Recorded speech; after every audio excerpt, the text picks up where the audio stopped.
نحمده ونصلي على رسوله الكريم اما بعد۔ ترجمے والے قرآن پاک کا صفحہ نمبر 824، 22واں پارہ، سورہ یاسین، دوسرا رکوع، آیت نمبر 16 تا 19۔ اعوذ باللہ من الشیطان الرجیم، بسم اللہ الرحمن الرحیم۔ قالوا ربنا يعلم إنا إليكم لمرسلون وما علينا إلا البلاغ المبين۔ قالوا إنا تطيرنا بكم لئن لم تنتهوا لنرجمنكم وليمسنكم منا عذاب أليم۔ قالوا طائركم معكم أئن ذكرتم بل أنتم قوم مسرفون۔ صدق اللہ العظیم۔ پچھلی آیات میں اس رکوع کے شروع سے اس بات کا تذکرہ آیا ہے کہ کسی بستی والوں کے پاس اللہ تعالیٰ نے 2 پیغمبر بھیجے، انہوں نے جھٹلا دیا۔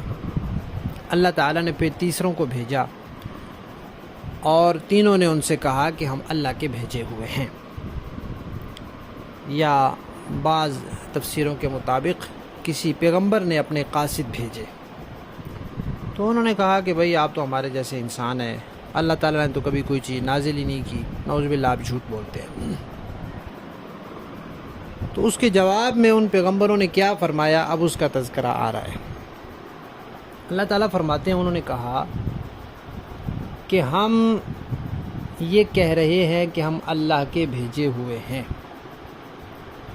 اور اللہ تعالیٰ جب کسی پیغمبر کو بھیجتے ہیں تو ان کو کچھ نشانیاں دیتے ہیں، کچھ معجزات دیتے ہیں تاکہ لوگوں کو یقین ہو جائے۔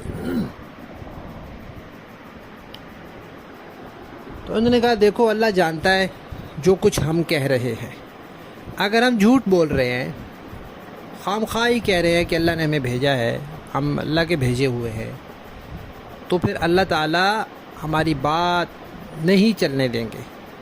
ہم اگر کوئی معجزہ دکھاتے ہیں تو وہ نہیں دکھا سکیں گے، اور اگر ہم دکھا رہے ہیں اور اس میں ہم کامیاب ہو رہے ہیں تو اس کا مطلب ہے کہ پھر ہم جھوٹ نہیں بول رہے، ورنہ اللہ تعالیٰ اپنے نام پر کسی کے جھوٹ کو اس طرح چلنے نہیں دیتے۔ پھر انہوں نے کہا کہ دیکھو جو داعی ہوتا ہے، دین کی دعوت دینے والا ہوتا ہے، دین کا پیغام پہنچانے والا ہوتا ہے، چاہے وہ نبی ہو یا نبی کا کوئی امتی ہو، اس کا کام صرف اور صرف بات پہنچا دینا ہوتا ہے، اس کے ذمے بات منوانا نہیں ہوتا، صرف پہنچانا ہوتا ہے۔ لہذا ہمارے ذمے بھی بات پہنچانا ہے۔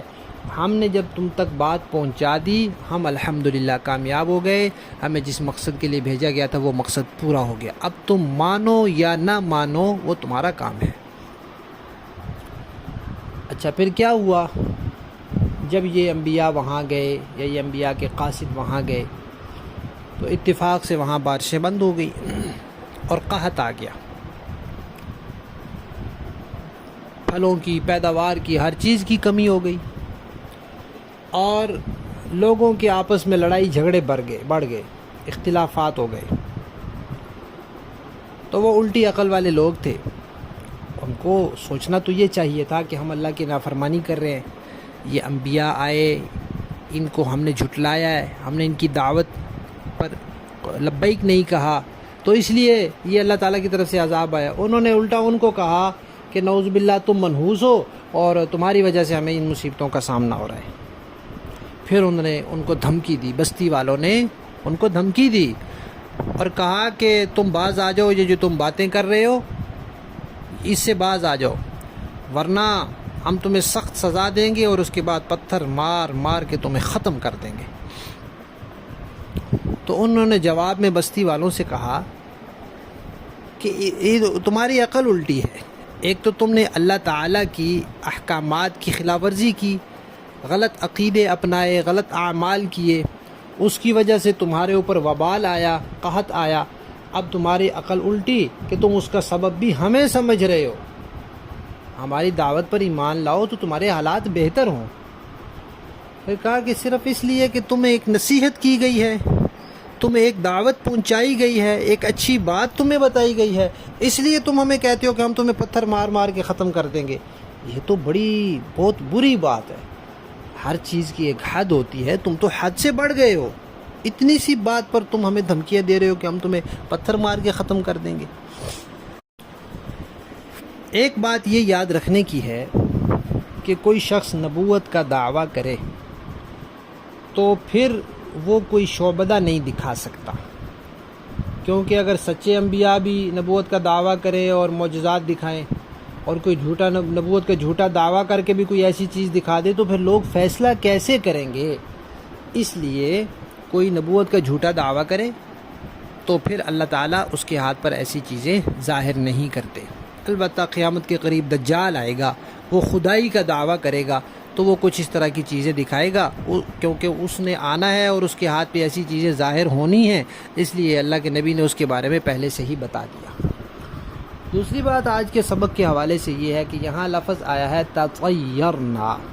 طائر عربی میں کہتے ہیں پرندے کو، تطیر کہتے ہیں پرندے کو اڑانا۔ تو جاہلیت کے زمانے میں لوگوں کا یہ طریقہ ہوتا تھا کہ وہ کوئی کام کرنا ہے، انہوں نے کوئی سفر کرنا ہے، کوئی اہم کام کرنا ہے، تو وہ کہتے تھے اب پتہ نہیں یہ کام اچھا ہوگا یا نہیں ہوگا، تو انہوں نے اس کے لیے ایک طریقہ نکالا ہوا تھا کہ دیکھتے کوئی پرندہ بیٹھا ہے اس کو اڑاتے پتھر مار کے یا ویسے۔ اب ظاہر بات ہے پرندے کو جب اڑائیں گے تو اس بیچارے نے اڑنا ہے، وہاں سے بھاگنا ہے۔ اب اگر وہ دائیں کو اڑ جاتا تو کہتے اچھا ہاں یہ تو کام ٹھیک ہو جائے گا میرا، مجھے یہ کام کرنا چاہیے۔ اگر وہ بائیں طرف اڑ جاتا تو کہتے نہیں نہیں نہیں نہیں یہ تو بائیں طرف اڑا ہے، یہ کام نہیں کرنا چاہیے مجھے۔ تو ایسے ہی انہوں نے جاہلانہ ایک طریقہ بنایا ہوا تھا، تو اس کی وجہ سے وہ کام کو سمجھتے تھے کہ یہ کام برکت والا ہوگا یا یہ نحوست والا ہوگا، تو پھر یہ لفظ نحوست کے لیے استعمال ہونے لگ گیا۔ تو انہوں نے کہا تطیرنا بکم، ہم تمہیں منحوس سمجھتے ہیں۔ باقی آج کل ہمارے ہاں بھی کچھ اس طرح کی باتیں لوگوں میں مشہور ہیں کہ کوا بیٹھ جائے تو مہمان آئیں گے، کالی بلی راستے سے گزر جائے تو یہ ہو جائے گا۔ یہ خام خواہ لوگوں کے توہمات ہیں۔ اس کی تفصیل ہم نے سفر المظفر کورس میں ذکر کی ہے، جو انشاءاللہ سفر کے مہینے میں منعقد ہوگا، پہلے بھی ہوتا ہے آئندہ بھی ہوگا، اس میں اس کی تفصیلات آئیں گی۔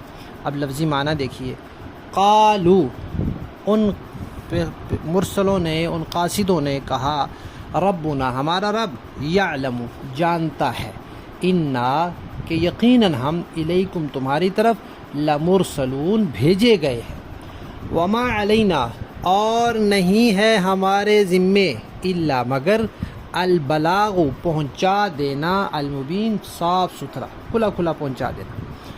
قالو، وہ بستی والے کہنے لگے، انا، بے شک ہم نے، تطیرنا، منحوس پایا ہے، بکم، تمہیں، نعوذ باللہ، لئن، البتہ اگر، لم تنتہو، تم لوگ باز نہ آئے، لنرجمنکم، ہم تمہیں سنگسار کر دیں گے، یعنی پتھر مار مار کے ختم کر دیں گے۔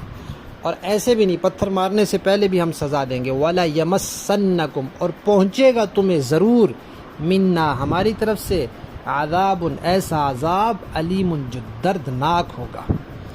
قالو، ان قاصدوں نے کہا، طائرکم، تمہاری نحوست، معکم، تمہارے ساتھ ہے، تمہارے اعمال، تمہارے عقیدوں کی وجہ سے۔ کیا، ان ذکرتم، کیا صرف اس لیے کہ تمہیں نصیحت کی گئی ہے اس لیے تم ہمیں قتل کر دو گے؟ بل انتم، بلکہ حقیقت یہ ہے کہ تم لوگ، قوم، ایسی قوم ہو، مسرفون، جو حد سے بڑھنے والی ہے۔